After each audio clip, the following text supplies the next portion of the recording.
Welcome to Find Your Fortitude Friday. This is week 2.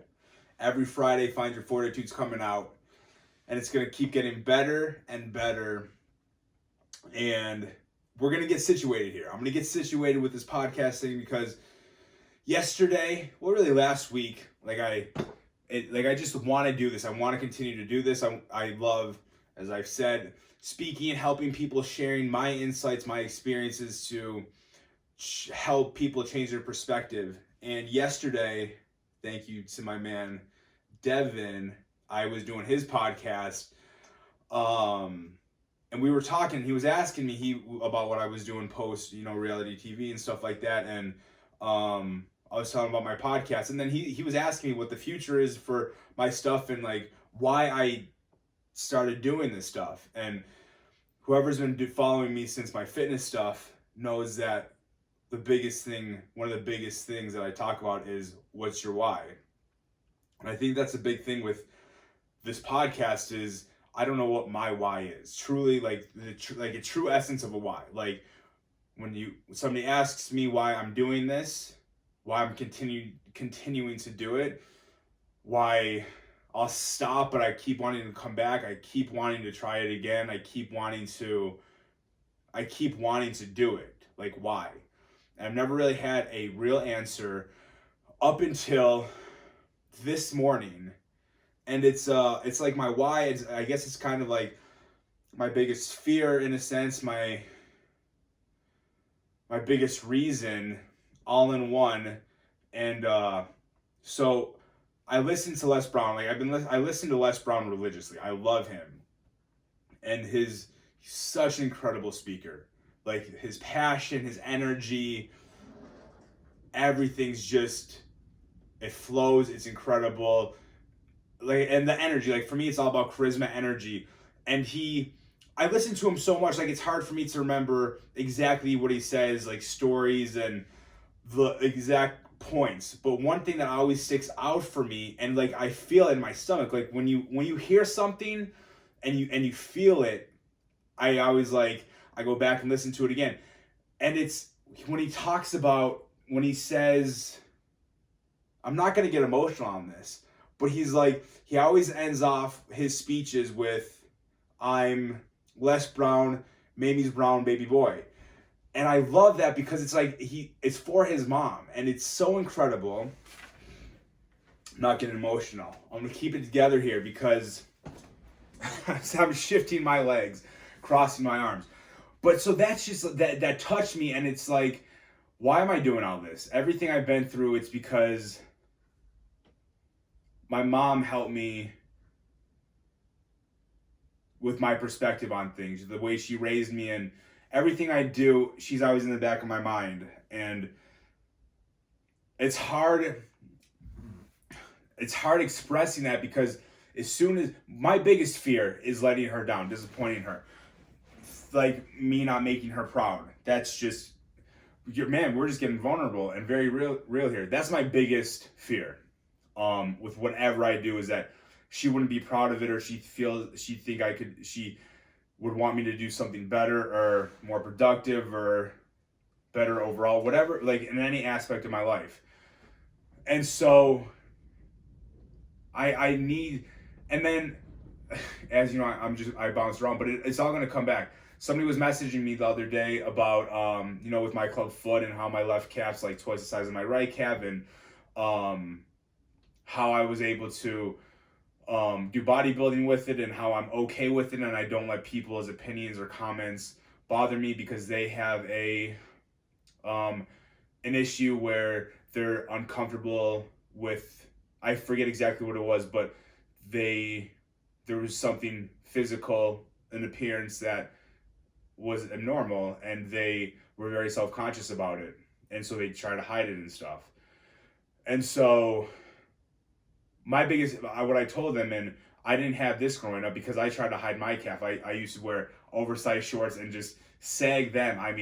And I'm a big boy already, so just my shorts. And my mom would always try to tell me not to be embarrassed, don't be ashamed. But growing up, it's tough. So I just told them, own it.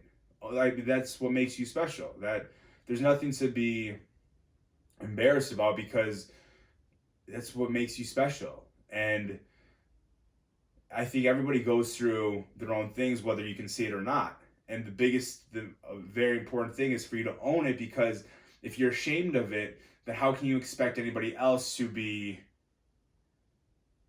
why would you expect anybody else to not treat you differently if you're treating yourself differently? That's what I'm getting at. So I told him, and so for that, because that's a physical thing, and I think for me, my biggest thing now is I have to get over this mental barrier, especially with the social media stuff. And I don't mind getting attacked. And yesterday was interesting because I let a couple of trolls get under my skin. Um, it was like, it's just, but and it's there's certain things to me you can say whatever you want and I'll be okay. I'll get emotional, I'll get upset, I may react, but for the most part it's okay. But the big thing with me is, if you talk about my mother, like I that's like, and people have said stuff before, vicious comments about stuff. And I still remember one kid made a comment before Big Brother, and I thought he was a friend.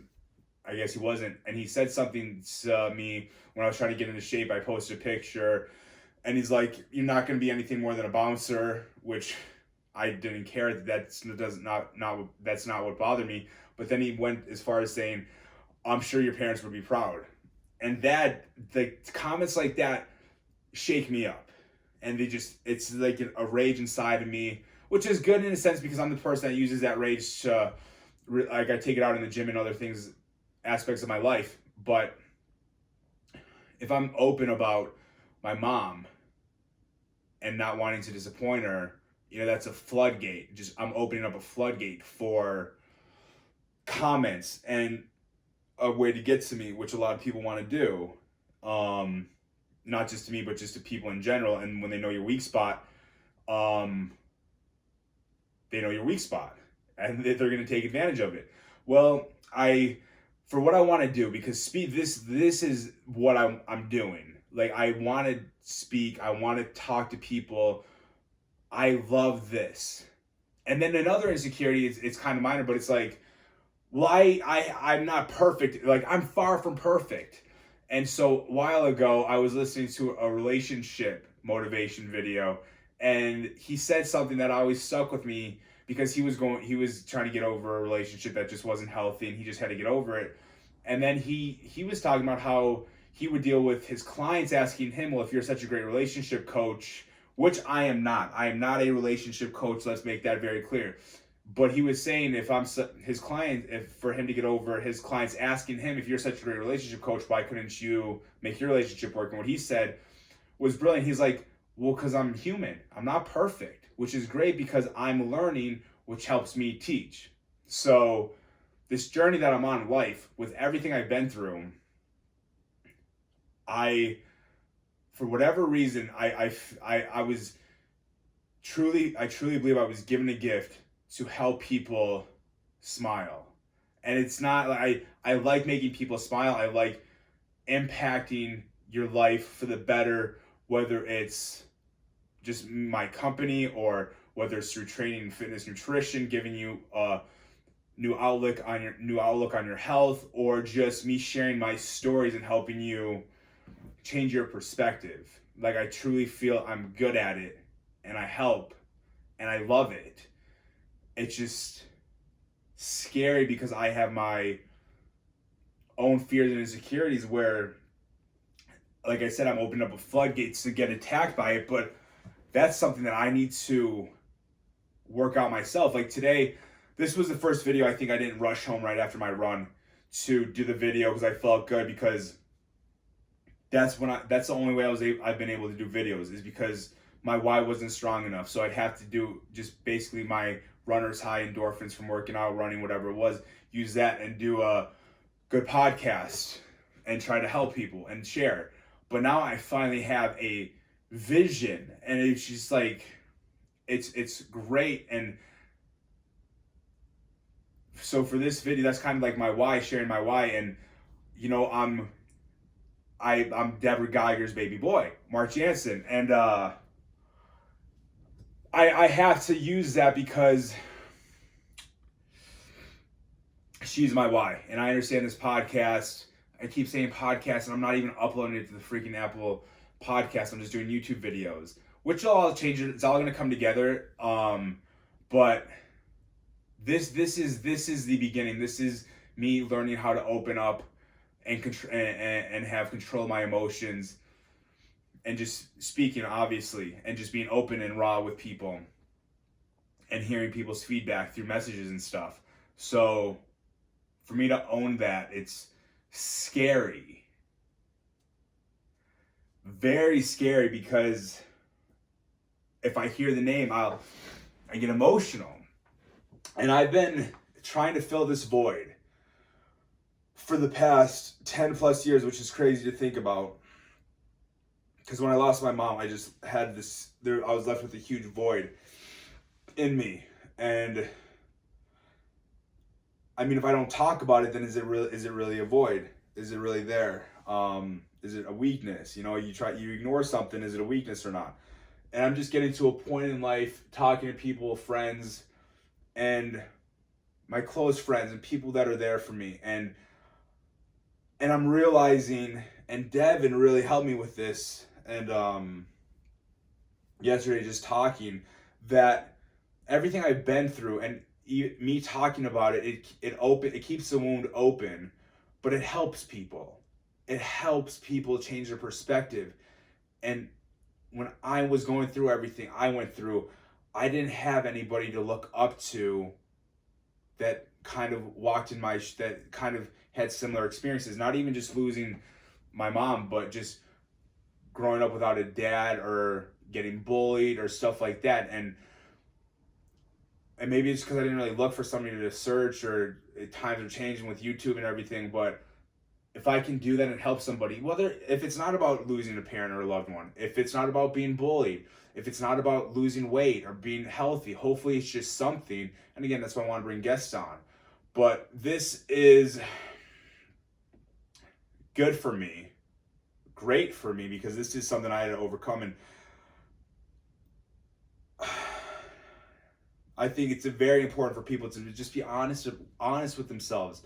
And what's happened the last couple of days and just years, I have to admit that there's a void that I've been trying to fill with the wrong things, with the absolute wrong things.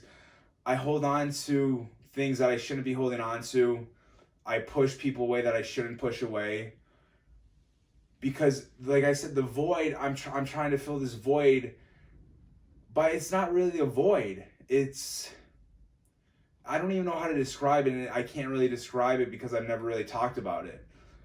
But this is for my mom, Deborah Geiger, and my wife, for doing this podcast and continuing to speak and wanting to be a motivational speaker, is so when people think of me, they think of her.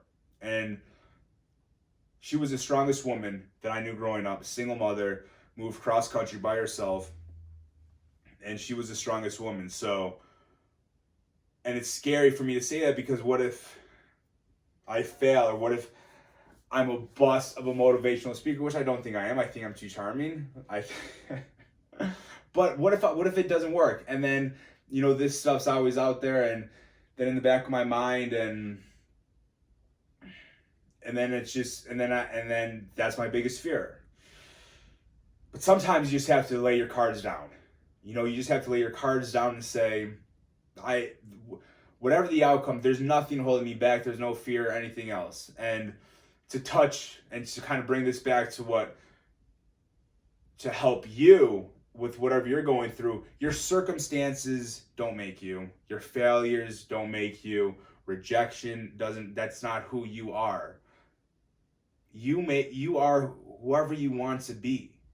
Like, there's nothing holding you back.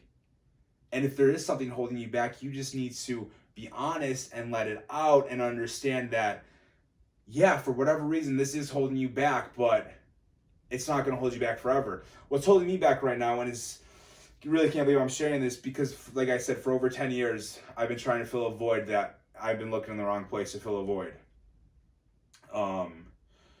So I Thank you. For everybody who listens to Find Your Fortitude, everybody that I'm helping, you're helping me just as much. Trust me, please believe me when I say it. And this is, and I've always wanted, and I think I've always wanted to like do a foundation, a charity for single mothers, the Deborah and Geiger Foundation. And it's funny, like as soon as I was writing it down the day before I got cut from Amazing Race, I'm like, I'm gonna win the money and start this foundation.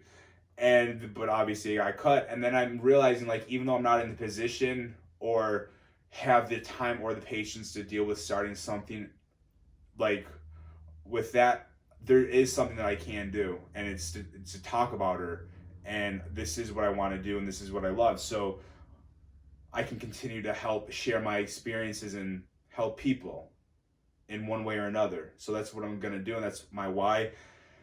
And now that I have my why, I don't really think there's going to be an issue with the consistency for Find Your Fortitude. And I'm going to start having guests on, having them share their experiences. And I'm very excited. And the biggest takeaway from this is you just have to be raw and vulnerable sometimes for you to be able to move on. And like I said, I'm going to say it again because I've never said it. But I've been filling a void with things that are not going to fill that void. And so it feels good to let it out. It feels good to be honest. My life, your entertainment, right? And if shots come and people want to use that name, because I'm going to be saying it a lot more, Deborah Geiger's baby boy, then that's something I'll have to take, because that's what I need to do for this. So let's Find Your Fortitude. That's your Friday's Find Your Fortitude. And I hope you enjoyed it. And once again, I'm Deborah Geiger's baby boy.